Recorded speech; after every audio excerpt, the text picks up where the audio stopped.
ప్రజాస్వామ్యం అన్నా ఇలాంటి వర్డ్స్ కొన్ని కొన్ని ఎక్కువగా వాడతారు.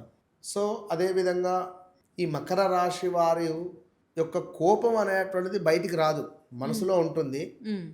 కానీ బయటికి బయటికి చూపించరు. అనేటువంటిది చూయించని పరిస్థితి ఉంటుంది. ఇప్పుడు మొసలి నీటిలో ఉంటే దాని యొక్క పవర్ వేరే ఉంటుంది. ఒడ్డున ఉంటే దాని పవర్ అవును. వేరే ఉంటుంది. హ్మ్.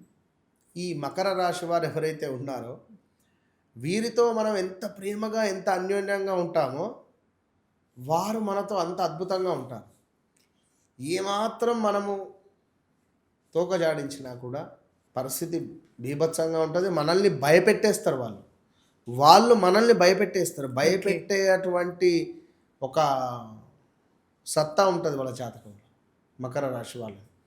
ఇగ వారి లగ్నం గానీ, లేదా వారికి సంబంధించింది ఏమైనా వేరు వేరుగా ఉంటే చెప్పలేం కానీ, సో, ఓవరాల్‌గా మకర రాశి అంటే కొంత మొండి స్వభావము, సేవాభావం అధికంగా మాత్రం ఉంటుంది. అంటే నామ నక్షత్రం ఏ ఏ లెటర్స్ వాళ్ళు మకర రాశి కిందకొస్తారు?